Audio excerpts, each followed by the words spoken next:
মাছ চাওকে মাছ আজি আমি এই সময়ত উপস্থিত আছোঁহি আমাৰ বিদ্যালয়ৰ সহকাৰী শিক্ষক তথা আমাৰ অতিকে শ্ৰদ্ধাৰ দিলীপ কামান ছাৰৰ ঘৰত।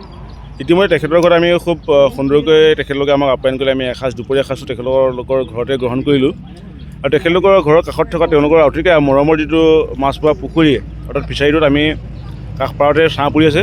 তাতে কিছু সময় আমি অলপ জিৰাইছোঁ। ইয়াতে দেখিছোঁ তেওঁলোকৰ খুব মাছবিলাকে জলকেলি কৰি আছে, এটা সুন্দৰ পৰিৱেশ। এয়া বাইদেৱে অলপ সময় আগতে দুটামান দানা দি গ'লহি আৰু দানাবিলাক খুব সুন্দৰকৈ দানাবিলাক খাইছে, দেখি ভাল লাগিছে। আচলতে মই আজি খুব নষ্টলজীয়া হৈ পৰিছোঁ। আমাৰ ঘৰতো এনেকুৱা এটা পৰিৱেশ এটা আছিলে আগতে, আজি প্ৰায় 7-8 বছৰ আগতে 3টাকৈ ফিচাৰী আছিলে, ধুনীয়া ফিচাৰী।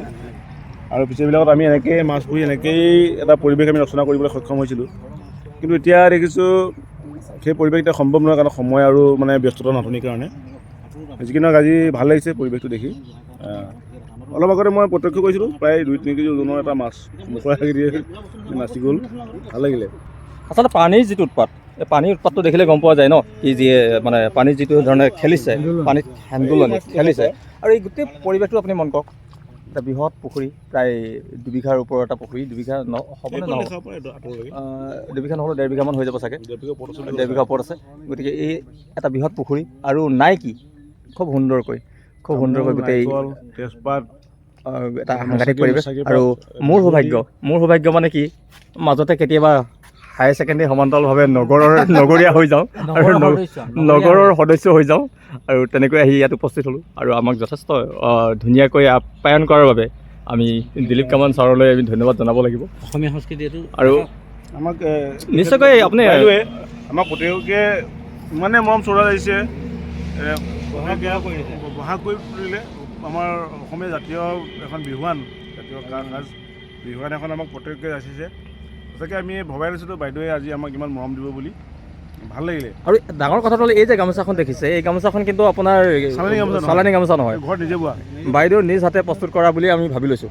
একদম সম্পূৰ্ণ পকোৱা সূতা, হয়, পকোৱা সূতাৰ এখন গামোচা, যিটো মানে দুষ্প্ৰাপ্য এটা সম্পদ অসমীয়া য'ত হেৰাই গৈছে। আমাৰ মাজত ছাৰৰ সমভাক্য লৈ লওঁ নাজানো, দীপক ছাৰে ক'ব দুই এখন।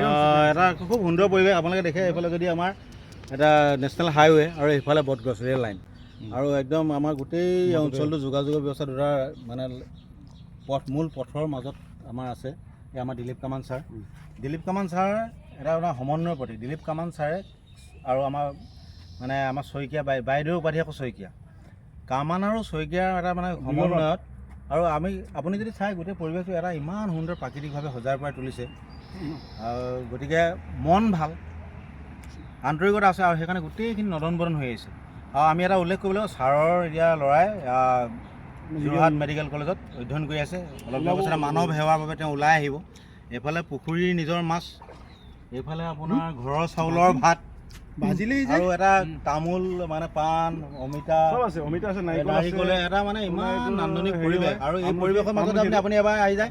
আৰু যিসকলে আচলতে হাইৱেদি যায় তেওঁলোকে নিশ্চয় গোগামুখৰ এই যে খুব এটা ছাঁ থকা গছবিলাক আছে আমাৰ গোগামুখ, ধেমাজিৰ পৰা গোগামুখলৈ গৈ থাকোঁতে, বা গোগামুখৰ পৰা যদি ধেমাজিলৈ গৈ থাকে পাৰ হৈ সেই মাজত যিখিনি আছে একদম খুব এটা সুন্দৰ প্ৰাকৃতিক পৰিৱেশ। সেই কাষতে মানে আমাৰ ছাৰৰ বাসগৃহ, আৰু ছাৰৰ সেই পৰিৱেশৰ মাজতে ছাৰে সংপৃক্ত হৈ আছে। আমি আহি অতি আনন্দিত হ'লোঁ। আমাৰ বিশেষকৈ ৰেগন ছাৰ বগীনদীৰ পৰা আহিছে, আমাৰ সুভাষ ছাৰ সদায় পাই থাকে। আৰু আমি এটা পৰিয়ালত থাকোঁৱেই, ছাৰ শিক্ষকতা কৰে, আমি সেই হিচাপে এটা পৰিয়ালত আমি সদায় আছোঁ।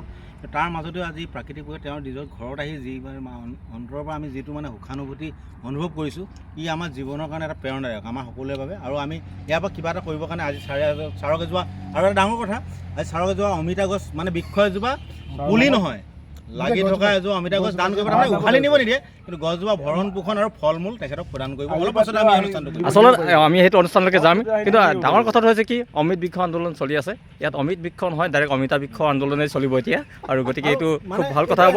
এইটো অন্তৰৰ পৰা আহিছে, বৃক্ষ মানে একদম অক্সিজেন, আৰু অক্সিজেন ডাইৰেক্ট। মাজতে মই কেমেৰাটো প্ৰণৱ চুতীয়াৰ পৰা মই লৈছোঁ। যদি মই বাঁহ দেখাইছোঁ, এয়া মাছৰ জলকেলি দেখাইছোঁ, এয়া পাণ, নাৰিকল, তামোল। কথাটো এনেকুৱা ধৰণৰ, খুব সোনকালে আমাৰ বাইদেউৰ হাতৰ পৰা আমি খুব ধুনীয়াকৈ জুতি লগাই এসাঁজ খালোঁ, একদম পৰম্পৰাগত খাদ্য আমি খালোঁ। আৰু বাইদেৱে যিটো কথা আমাক জনালে যে খুব সোনকালে এখন মানে যিটো হোমষ্টে বুলি কোৱা যায় আজিকালি নতুন কনচেপ্ট হোমষ্টে আহি ইয়াত পৰম্পৰাগত খাদ্য খাবলৈ পাব আৰু পৰম্পৰাগত খাদ্য অকল খাদ্যই নহয় এটা সুন্দৰ নৈসৰ্গিক প্ৰাকৃতিক পৰিৱেশৰ মাজত এই খাদ্য খুব সোনকালে চাগে আৰম্ভ কৰিব আৰু সময়ত আমি সেইখিনি জনাবলৈকে চাম আৰু মুঠৰ ওপৰত আজি দিনটো ভাল লাগিলে আৰু খুব এটা সুন্দৰ দিন অতিবাহিত কৰিব পাৰিলোঁ আমাৰ সকলোৰে লগতে গোগামুখ নগৰ উচ্চতৰ মাধ্যমিক বিদ্যালয় অতিকে সুখৰ কথা হ'ল কি শেহতীয়াকৈ আমি বিদ্যালয় PMC আমাৰ ঘোষণা হৈছে এতিয়া PMC গোগামুখ নগৰ হাইস্কুল বুলি ক'লেও মানে সেইমতে ক'বলৈ PMC গোগামুখ নগৰ হাইস্কুল আৰু এটা নতুন ঠিকনা পালে নতুন নাম পালে নতুন এটা সন্মান পালে আৰু সেই সন্মানৰ লগত এই অভাজনো মাজে মাজে কেতিয়াবা জড়িত হৈ থাকোঁ সেইকাৰণে মানে নিজকে গৌৰৱবোধ কৰোঁ আৰু নিজৰ মোৰ বেলেগ যেন নালাগে নিজৰ যেন লাগে সেইটো কোনজন ব্যক্তিৰ কাৰণে আচলতে সম্ভৱ হৈছে কৰিব সেইটোৱে আৰু মানে ক'বলগীয়া কোনো ব্যক্তিজন আপুনিয়ে হয় মানে যিহেতু আপোনাক থ'বলৈ গৈ মই সেই সুবিধাকণ পালোঁ আৰু সেই এটা সৌভাগ্য ক'ব লাগে নামটো ক'ব লাগে আচলতে বাৰীখনত নাই কি আকৌ পুনৰ মই হেৰি কৰিলোঁ যে এইফালে পাণ আৰু এই আচলতে গোটেই কিন্তু দায়িত্ব লোৱা মানুহগৰাকী হৈছে বাইদেউজন অনুমান হয়নে বাৰু ধুনীয়াকৈ সজাই থোৱাৰ পৰা আৰম্ভ কৰি এইখন বাঁহ ধুনীয়াকৈ কাটিং এইটো বস্তু এটা সুন্দৰ হাতৰ পৰশ পৰি আছে যে গৃহস্থী ঘৰত এনেকৈ পৰিৱেশ দেখিবলৈ পোৱা নাযায় এই এজন গৃহস্থী ঘৰ নহয় এটা পাৰ্ক এটা ধুনীয়া পাৰ্কৰ দৰে গোটেইখিনি কাটি মেলি থৈছে সুন্দৰকৈ সজাই পৰাই ৰাখিছে আৰু এটা যে সুন্দৰ মন থাকিব লাগিব সুন্দৰ মনৰ মাজত এই এনে এটা দৃষ্টিভংগী প্ৰকাশ পায় ই ধৰক এয়া অমিতা লোৱা হ'ল আৰু এই অমিতা গছজোপা যদি আমি মন কৰোঁ অমিতা এতিয়াও লমালমে লাগি আছে বৃহৎ সংখ্যক অমিতা এতিয়াও প্ৰতিজোপা গছত অমিতা গছত ইফালে আমি যদি কাষলৈ আৰু এজোপা চাওঁ প্ৰতিজোপা গছতে এনেধৰণে লাগি থকা আমি দেখিবলৈ পাওঁ সকলো বস্তুৱে খুব পৰিপাটিকৈ ৰখাৰ কাৰণে গোটেই গৃহস্থী ঘৰখনেই ভাল লাগিছে আৰু ধন্যবাদ জনাইছোঁ আজি আমাক আমন্ত্ৰণ কৰি এসাঁজ খুব সুন্দৰ আহাৰ পৰিৱেশন কৰাৰ বাবে আৰু এই পৰিস্থিতিলৈ ধন্যবাদ জনাইছোঁ আৰু আজিৰ ব্লগ আমি ইমানতে সামৰিছোঁ